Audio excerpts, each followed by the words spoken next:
അവിടെ doctor Wesley എന്ന് പറയുന്നൊരു ദൈവദാസനെ കണ്ടുമുട്ടുവാനിടയായി. തനിക്ക് കഴിഞ്ഞ കുറേ വർഷങ്ങളായിട്ട് താൻ ആത്മസാന്നിധ്യം അനുഭവിക്കുകയും ദൈവശബ്ദം തുടർമാനം കേൾക്കുകയും തനിക്ക് ഒരർത്ഥത്തിൽ തുറന്ന കണ്ണുകൾ കൊണ്ട് തന്നെ പല സ്വർഗീയ മഹിമകളും കാണുവാൻ കഴിയുന്നുണ്ട്. ഒരു ദൈവഭക്തൻ അദ്ദേഹത്തിന്റെ അരികിൽ നിൽക്കുമ്പോൾ അദ്ദേഹത്തിന് പലപ്പോഴും ആ ദൈവഭക്തനെ മൂടിയിരിക്കുന്ന ദൈവ സാന്നിധ്യം തനിക്ക് തുറന്ന കണ്ണുകൊണ്ട് കാണുവാൻ കഴിയുന്നുണ്ട്. എനിക്കൊരു അരമണിക്കൂറോളം അദ്ദേഹത്തോട് സംസാരിക്കുവാൻ അവസരം ലഭിച്ചു. ഞാൻ അവിടുന്ന് പോയതിനു ശേഷം ഞാൻ വീട്ടിൽ ചെന്ന് രാത്രി 11 മണിക്ക് അദ്ദേഹത്തെ വിളിച്ചു കഴിഞ്ഞപ്പോൾ, ജെറി അലക്സാണ്ടറിനെ വിളിച്ചു കഴിഞ്ഞപ്പോൾ അവർ ആ സമയത്തും ഇരുന്ന് സംസാരിച്ചു കൊണ്ടിരിക്കുകയാണ്. അദ്ദേഹം ആ അരമണിക്കൂറിനുള്ളിൽ ഞാൻ കേട്ട 1-2 കാര്യങ്ങളിൽ അദ്ദേഹം പറഞ്ഞ പ്രധാനപ്പെട്ട ഒരു കാര്യമാണ്, യേശു പലർക്കും കാണത്തക്കവണ്ണം പ്രത്യക്ഷപ്പെടുവാൻ പോകുന്നു. നിങ്ങൾ ഇനി അത്ഭുതപ്പെടേണ്ട കാര്യമൊന്നുമില്ല. ഇങ്ങനെയുള്ള പല യോഗങ്ങളിലും നാം കൂടി വരുമ്പോൾ യേശുവിന്റെ സാന്നിധ്യം മാത്രമല്ല അനുഭവിക്കുവാൻ പോകുന്നത്, യേശുവിന്റെ മഹത്വപൂരിതമാകുന്ന വെളിപ്പാടുകൾ നാം കാണുവാൻ പോകുകയാണ്. ഒരുപക്ഷെ അത് തുറന്ന് കണ്ടുകൊണ്ട് കാണുവാൻ ചിലർക്ക് ഭാഗ്യം ലഭിക്കുമെന്ന് ഞാൻ വിശ്വസിക്കുന്നു. വിശ്വസിച്ചു. നാം ഇനിയും പ്രതീക്ഷിക്കുന്നതല്ല സംഭവിക്കുവാൻ പോകുന്നത്. അത്യത്ഭുതകരമാകുന്ന ഒരു ദൈവപ്രവർത്തിയുടെ സമയം ഇന്ത്യയിൽ എത്തിയിരിക്കുകയാണ്. കരങ്ങൾ അടിച്ച ദൈവത്തെ ഒന്ന് ശ്രദ്ധിച്ചു.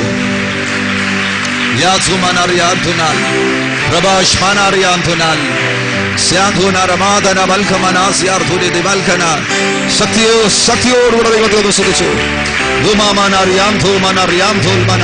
നമ്മുടെ മേലുള്ള ഉത്തരവാദിത്തങ്ങൾ വർദ്ധിക്കുവാൻ പോകുന്നു. നമ്മുടെ മേലുള്ള ചുമതലകൾ വർദ്ധിക്കുവാൻ പോകുകയാണ്. നിങ്ങളത് ഏറ്റെടുക്കുകയാണെങ്കിൽ ഇന്ന് രാത്രി ഈ സമാപന മിനിറ്റിലും ഒരു പകർച്ച സംഭവിക്കുവാൻ. സാധാരണഗതിയിൽ ഇങ്ങനെയുള്ള യോഗങ്ങളൊക്കെ സംഭവിക്കുമ്പോൾ അതിന്റെ ഏറ്റവും അവസാന മണിക്കൂറുകളിലാണ് ശക്തമാകുന്ന ഒരു പകർച്ച ഉണ്ടാകുന്നത്. എന്നാൽ ഈ യോഗത്തിന് വ്യത്യസ്തത ഉണ്ടായിരുന്നു. ആരംഭ നിമിഷങ്ങളിൽ തന്നെ പകർച്ച സംഭവിച്ചു കൊണ്ടിരുന്നു. ഇതിൽ ഒരു ഡിവൈൻ ഓർഡർ ഉണ്ടായിരുന്നു. നിങ്ങൾ ശ്രദ്ധിച്ചു കഴിഞ്ഞാൽ അതൊന്നും ആരും ക്രമീകരിച്ചതല്ല. എന്നാൽ പ്രാരംഭ നിമിഷം മുതൽ ഈ കഴിഞ്ഞു പോയ ജോഷി പാസ്റ്റർ പറഞ്ഞ ആ സമയം വരെയും ദൈവം തന്നെ ക്രമീകരിച്ച ഒരു ഓർഡർ ഉണ്ടായിരുന്നു. ആ ഓർഡറിന്റെ നടുവിൽ ഒരു വലിയ പകർച്ച സംഭവിച്ചിട്ടുണ്ട്. അത് കർത്താവ് ഉറപ്പിക്കുന്ന ഒരു സ്പർശനം കൂടെ ഇപ്പോൾ സംഭവിക്കുവാൻ പോകുകയാണ്. അത് പ്രാപിക്കുവാൻ വേണ്ടി നിങ്ങൾ പ്രതീക്ഷയോടുകൂടെ ആയിരിക്കണം. കർത്താവ് നിങ്ങളെ തൊടുവാൻ ഇവിടെ ഉണ്ട്. ഇവിടെ ഉള്ളതിനാൽ അവിടുത്തെ കരം നിങ്ങളുടെ മേൽ വരുവാൻ പോകുന്നു. ആമേൻ. Praise the Lord. ഞാൻ ഇവിടെ ഇരുന്ന് ചിന്തിച്ചപ്പോൾ ബൈബിൾ ഒരർത്ഥത്തിൽ ആ പേരിനേക്കാൾ നല്ലത്, ബൈബിൾ എന്ന് പറയുമ്പോൾ പുസ്തകങ്ങൾ എന്നാകുന്നു അതിന്റെ അർത്ഥം. എന്നാൽ സത്യസന്ധമായി നാം ഈ പുസ്തകത്തെ സമീപിക്കുമ്പോൾ അതിലും മെച്ചമായൊരു പേരായിട്ട് എനിക്ക് തോന്നി അത്ഭുതങ്ങൾ. അത്ഭുതങ്ങളുടെ പുസ്തകമെന്ന് പറയണമെന്നില്ല, അത്ഭുതങ്ങൾ. വേണമെങ്കിൽ അതിനെ അങ്ങ് ഏകവചനത്തിൽ പറയുവാൻ കഴിയും, ഇതൊരത്ഭുതമാണ്. നിങ്ങളുടെ ബൈബിൾ നിങ്ങളുടെ കരങ്ങളിൽ ഉണ്ടെങ്കിൽ എടുത്തെന്ന് പറഞ്ഞു, ഇതൊരത്ഭുതമാണ്. ഇതിന്റെ ചരിത്രം നോക്കുകയാണെങ്കിൽ തന്നെ ഇതൊരത്ഭുതമാണ്. പുതിയ നിയമത്തിന് 2000-ലധികം വർഷത്തെ പഴക്കമുണ്ട്. പഴയ നിയമത്തിലേക്ക് പോവുകയാണെങ്കിൽ ഏതാണ്ട് 4000-ലധികം വർഷത്തെ പഴക്കമുണ്ട്. ഈ പുസ്തകം ഈ നിലയിലായിരിക്കുന്നത് തന്നെ ഒരു മഹാ അത്ഭുതമാണ്. നമ്മൾ ഇതിൽ പരിചയമുള്ളവരാണ്. ബാല്യകാലം മുതൽ തന്നെ ഈ പുസ്തകം വായിക്കുന്നു. ഇതിലെ കഥകൾ കേട്ട് നമുക്ക് മിക്ക കഥകളും നന്നായി കാണാതെ അറിയാം എന്നതിനാൽ, ഇതിലെ സംഭവങ്ങളെല്ലാം കാണാതെ അറിയാം എന്നതിനാൽ നമ്മളിപ്പോൾ വായിക്കുമ്പോൾ പരിചിതരാകുന്നവർക്കൊരു പ്രത്യേകതയും തോന്നില്ല. എന്നാൽ ഇതുവരെയും ബൈബിൾ വായിച്ചിട്ടില്ലാത്തൊരു വ്യക്തി ആദ്യമായി ബൈബിൾ എടുത്ത് വായിക്കുകയാണ് എങ്കിൽ എന്തായിരിക്കും അദ്ദേഹത്തിന് അനുഭവിക്കുവാൻ കഴിയുന്നത്? തനിക്കൊരു ക്രിസ്ത്യൻ പാരമ്പര്യവുമില്ല, ഒരു ജാതീയ പശ്ചാത്തലത്തിൽ നിന്ന് വരുന്ന മനുഷ്യൻ, ക്രിസ്ത്യാനിറ്റിയെ കുറിച്ചൊന്നും കേട്ടിട്ടില്ലാത്തവൻ, ബൈബിൾ വായിച്ചിട്ടില്ലാത്തവൻ ഇതെടുത്ത് വായിക്കുമ്പോൾ ഒരു മനുഷ്യൻ ഒരു വടിയുമായിട്ടൊരു കടലിന് നേരെ അത് നീട്ടിക്കൊണ്ട് നിൽക്കുന്നു. കടൽ ആ മനുഷ്യന്റെ വടിയുടെ മുൻപിൽ 2ആയി വിഭജിക്കപ്പെടുന്നു. എന്തു തോന്നും? ഉറക്കപ്പറ, ഒന്നുകൂടെ ഉറക്കപ്പറ. ഞെട്ടത്തില്ലേ? അടുത്തിരിക്കുന്ന ആളിന് കരം കൊടുത്ത് പറ, നീ ഞെട്ടാൻ പോകുകയാ.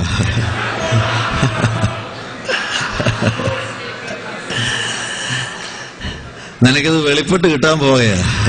അടുത്തിരിക്കുന്ന ആളെ കരം കൊടുത്ത് പറ, നിനക്കിത് വെളിപ്പെട്ട് കിട്ടാൻ പോവുക. നീ പലതും ബുദ്ധിയിൽ അറിഞ്ഞിട്ടുണ്ട്, നിനക്കിത് വെളിപ്പെട്ട് കിട്ടുവാൻ പോകുകയാണ്. Hallelujah, hallelujah. കരങ്ങൾ അടിച്ച് പ്രതികരിച്ചു.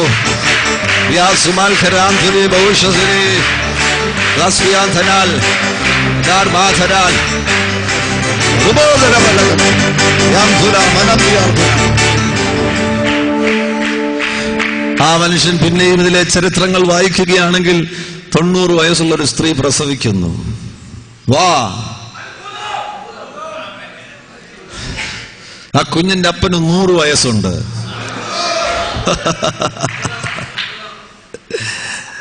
അദ്ദേഹം വീണ്ടും ഈ പുസ്തകം വായിക്കുമ്പോൾ സീനായി പർവ്വതത്തിന്റെ മുകളിൽ തീ ഇറങ്ങുന്നു. വാ,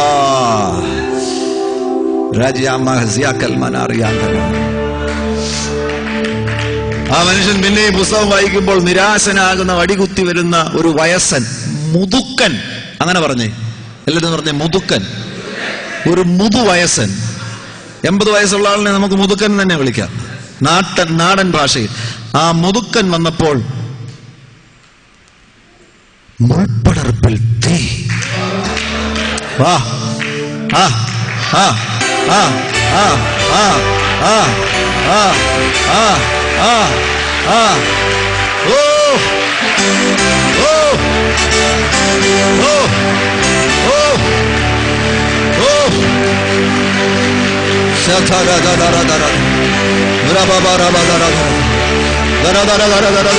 മുതുക്കന്മാരുടെയും ഭാവി മാറാൻ പോകുകയാണ്. പല മുതുക്ക് പിടിച്ച സഭയുടെയും ഭാവി മാറാൻ പോകുകയാണ്.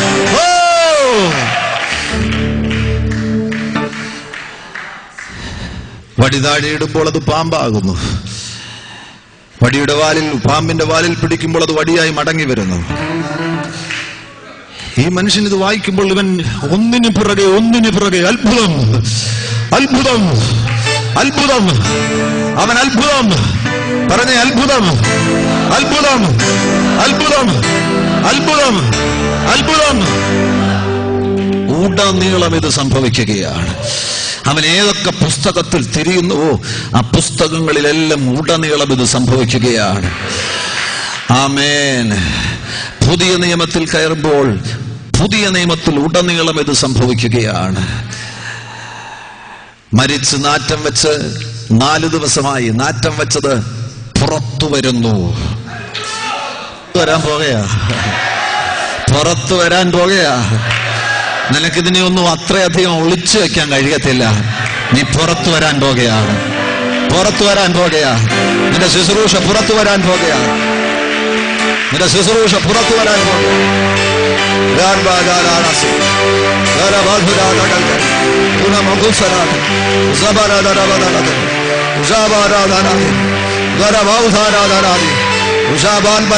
നല്ലതുപോലെ പ്രതികരിച്ചു, നല്ലതുപോലെ പ്രതികരിച്ചു, നല്ലതുപോലെ കരമടിച്ച് ദൈവത്തെ സ്തുതിച്ചു.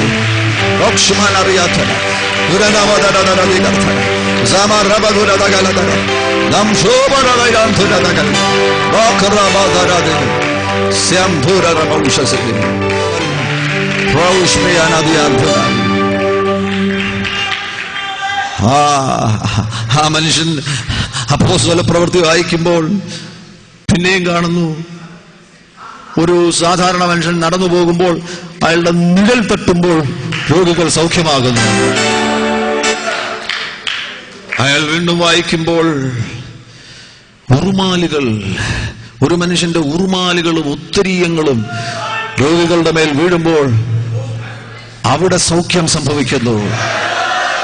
ആ മനുഷ്യനിത് ബൈബിളല്ല, ആ മനുഷ്യനിത് പുസ്തകങ്ങളല്ല, ആ മനുഷ്യനിത് അത്ഭുതമാണ്. നിനക്കിത് ബൈബിളാ. നീ ജനിച്ച് വീണത് ഇതിന്റെ മുകളിലാ. നിനക്കിത് ബൈബിളാ. എന്നാൽ അവൻ ഇത് അത്ഭുതമാ. ഇത് അത്ഭുതങ്ങൾ, അത്ഭുതങ്ങൾ നിറഞ്ഞിരിക്കുന്ന ഒരു അത്ഭുതമാ. ആമേൻ. ഇന്ന് രാത്രിയിലെ സമാപന മിനിറ്റിൽ നിനക്കിത് വെളിപ്പെട്ട് കിട്ടാൻ പോകുകയാണ്. യെസ്, ആ മനുഷ്യൻ ഇറങ്ങി, ആ മനുഷ്യൻ ഇറങ്ങി. ഇത് അത്ഭുതം. അയാൾക്ക് മനസ്സിലായി ഇത് അത്ഭുതമാണെന്ന്. അയാൾ ഇറങ്ങി. എവിടെ കണ്ടെത്തുവാൻ കഴിയും ഇത്? നമുക്ക് നോക്കാം. അയാൾ കേരളത്തിലെ സഭകളെല്ലാം കയറി ഇറങ്ങാൻ തുടങ്ങി. ഞാൻ ഡിനോമിനേഷൻസിന്റെ പേരൊന്നും പറയുന്നില്ല. കോഴഞ്ചേരിയിലുള്ളതും തിരുവല്ലായിലുള്ളതും ഒക്കെ അദ്ദേഹം കയറി ഇറങ്ങി. എങ്ങനെ ഇരിക്കും നമ്മുടെ സഭയിലേക്ക് വന്നാൽ അയാൾ? ിലേക്ക് പ്രവേശിക്കട്ടെ. പ്രഭാത സമയം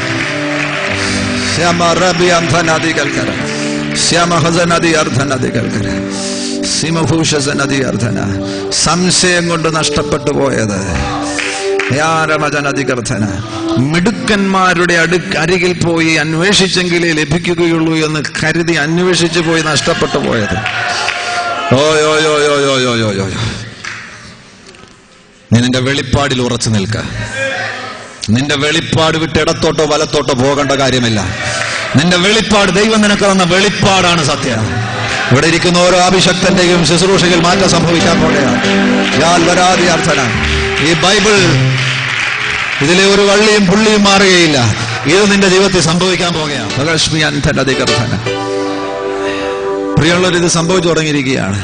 കർത്താവ് പറഞ്ഞില്ലേ, ഇവരാർത്തില്ലെങ്കിൽ ഈ കല്ലുകൾ ആർക്കുമെന്ന്. ആ കല്ലുകളെ കർത്താവ് ഉപയോഗിച്ചു തുടങ്ങിയിരിക്കുകയാണ്. കല്ലുകളെ കർത്താവ് ഉപയോഗിച്ചു തുടങ്ങിയിരിക്കുകയാണ്. ആമേൻ, പ്രൈസ് ഗോഡ്, ഹല്ലേലൂയ. ഈ പകർച്ച ഇന്ന് നിന്റെ മേലുണ്ടാകാൻ പോകുകയാണ്.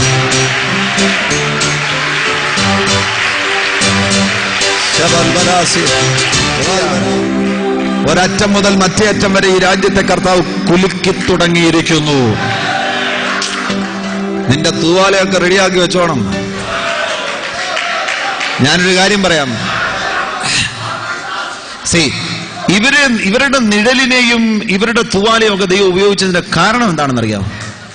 50 പേരെ ഉള്ളൂ എങ്കിൽ പിന്നെ നിഴലിന്റെ ആവശ്യമില്ല. 100 പേരെ ഉള്ളൂ എങ്കിൽ തൂവാലയുടെ ആവശ്യമില്ല. ഇവരുടെ ഉത്തരവാദിത്വം വലുതാകുന്നതിനാലാണ് ഇവരുടെ നിഴലുകളെയും തൂവാലകളെയും ഒക്കെ ദൈവം ഉപയോഗിക്കുവാൻ തുടങ്ങിയത്. നിന്റെ ഉത്തരവാദിത്വം വലുതാകാൻ പോകുകയാണ്. വർദ്ധിക്കുവാൻ പോകുകയാണ്. വർദ്ധിക്കുവാൻ പോകുകയാണ്. വർദ്ധിക്കുവാൻ പോകുകയാണ്. വിശ്വസിച്ച് പ്രതികരിച്ചു. വിശ്വസിച്ച് പ്രതികരിച്ചു. വിശ്വസിച്ച് പ്രതികരിച്ചു. വിശ്വസിച്ച് പ്രതികരിച്ചു. 30 പേരുടെ മേൽ നിഴൽ തട്ടേണ്ട കാര്യമില്ല.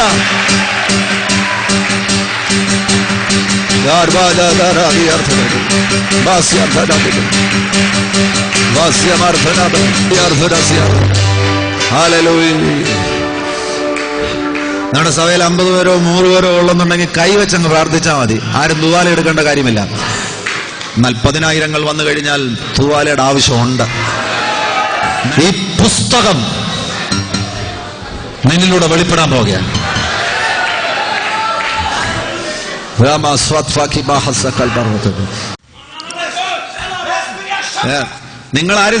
നിങ്ങളാരും ശുശ്രൂഷിച്ചില്ലെങ്കിൽ ഇവൻ ശുശ്രൂഷിക്കും.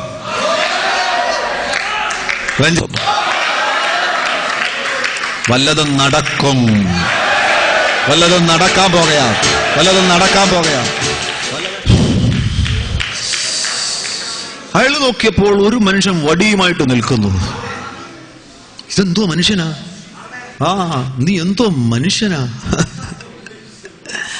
ഈ മനുഷ്യൻ ചിലപ്പോൾ ബൈബിൾ വായിക്കാത്ത മനുഷ്യൻ ആദ്യമായിട്ട് ഈ വടിയും പിടിച്ച് കടലിന് നേരെ നിൽക്കുന്ന മനുഷ്യനെ കാണുമ്പോൾ എന്തൊരു മനുഷ്യനാ ഇത്? ലഘൂകരിച്ച് ഞാൻ പറയുകയാണ്. അത്ഭുതം ചെയ്യുന്ന ദൈവമെന്നല്ല പറയേണ്ടത്, അത്ഭുതം ചെയ്യുന്ന മനുഷ്യർ. അല്ലെങ്കിൽ അതിനെ കുറെ കൂടെ നമുക്ക് മനസ്സിലാകുന്ന, ബോധ്യമാകുന്ന, നമുക്ക് ദഹിക്കുന്ന ഭാഷയിൽ പറഞ്ഞാൽ അത്ഭുതം ചെയ്യുന്ന ദൈവത്തിന്റെ മനുഷ്യർ. ഇയാളിങ്ങനെ വായിച്ചു പോയപ്പോ വേറൊരു മനുഷ്യനെ കാണുന്നു. സൂര്യ അവിടെ നിൽക്കടാ, ചന്ദ്ര അവിടെ നിൽക്കടാ. എന്തോ മനുഷ്യരാ ഇത്? രാവിലെ 10 മണിക്ക് തുടങ്ങിയതാ, 2:30 ആയിട്ട് പോകുന്നില്ല. ഈ മനുഷ്യൻ നോക്കിയപ്പോ മുഴുവൻ അത്ഭുതം ചെയ്യുന്ന മനുഷ്യരാ. മൊത്തം അത്ഭുതം ചെയ്യുന്ന മനുഷ്യർ. എവിടെ തിരിഞ്ഞാലും അത്ഭുതം ചെയ്യുന്ന മനുഷ്യർ. കാക്ക വരുന്നു, റൊട്ടിയുമായിട്ട് കാക്ക വരുന്നു, ഇറച്ചിയുമായിട്ട് കാക്ക വരുന്നു. വേറൊരു മനുഷ്യൻ, ആ മനുഷ്യൻ തന്നെ നിന്ന് പ്രാർത്ഥിച്ചപ്പോൾ സ്വർഗം തുറന്നു, തീയിറങ്ങുന്നു. തീയിറങ്ങും. മുന്നോട്ട് വന്നു കഴിഞ്ഞപ്പോൾ പുതിയ നിയമത്തിലേക്ക് വന്നു കഴിഞ്ഞപ്പോൾ ഇതങ്ങ് വർദ്ധിക്കുകയാണ്, പെരുകുകയാണ്. പ്രിയമുള്ളവരെ, ഇതിനകത്ത് അത്ഭുതം ചെയ്യുന്ന മനുഷ്യരുടെ എണ്ണം കുറയുകയല്ല, അത് കൂടിക്കൊണ്ടിരിക്കുക. അത് ഈ അവസാന സമയമാകുമ്പോൾ ഇതങ്ങ് പെരുകാൻ പോകുകയാണ്. എവിടെ തിരിഞ്ഞാലും അത്ഭുതം ചെയ്യുന്ന മനുഷ്യരെ കാണുവാൻ കഴിയും. മുന്നോട്ട് വന്നു കഴിഞ്ഞപ്പോൾ പുതിയ നിയമത്തിൽ ഒരാൾ വെള്ളത്തിന്റെ മേൽ നടക്കുന്നു. അപ്പൊ നോക്കിയപ്പോ ദൈവമാണ്, യേശുവാണ്.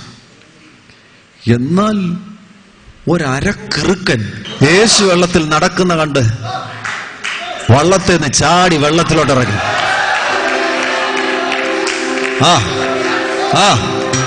അരക്കിറുക്കന്മാരുണ്ടോ ഇവിടെ?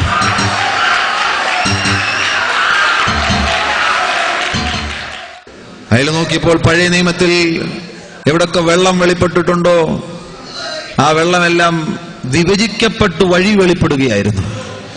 വേറൊരു മനുഷ്യൻ, മറ്റൊരു അരക്കിറുക്കൻ, 5 പൊൻ 2 മീനുമായിട്ട് 15,000 പേർക്ക് ശാപ്പാട് കൊടുക്കാൻ വരും. എല്ലാരും പറയേ, ഇല്ല ഇല്ല, കടഭാരമാ വെറുതെ. നിന്റെ കടഭാരം മാറ്റുന്നതിന് മുമ്പ് കർത്താവ് നിന്നെ വിളമ്പുകാരനാക്കാൻ പോകുകയാണ്. അപ്പോസ്തലപ്രവൃത്തി 2 വന്നു കഴിഞ്ഞപ്പോഴത്തേന് കൊടിയ കാറ്റ്. അയാൾ നോക്കിയപ്പോ എല്ലാവരും അന്യഭാഷയിൽ സംസാരിക്കുന്നു. 5 വന്നു കഴിഞ്ഞപ്പോഴേക്കും നിഴൽ തട്ടുന്നു. പഴയ അരക്കിറുക്കൻ മരിച്ച തബീതയെ ഉയർത്തെഴുന്നേൽപ്പിക്കുന്നു.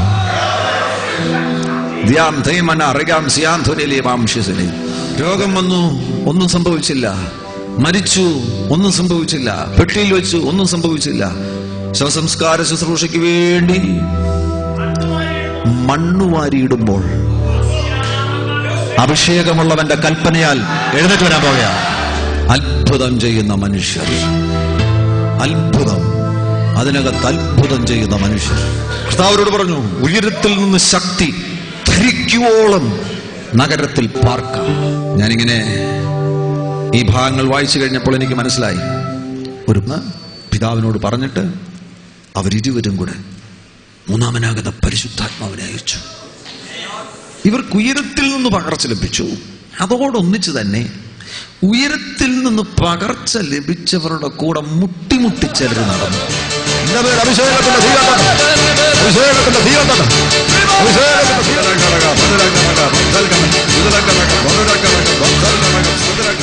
രോഗികളായിട്ടുള്ളവർ ദയവായി കരം ഉയർത്തിപ്പിടിക്കുക. ശരീരത്തിൽ രോഗമുള്ളവർ ആ കരം നിങ്ങളുടെ തലമേൽ തന്നെ വെക്കുക. കീഴ്പ്പെടുത്തുക, കീഴ്പ്പെടുത്തുക, വിശ്വാസത്താൽ കീഴ്പ്പെടുത്തുക, കീഴ്പ്പെടുത്തുക.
Mira,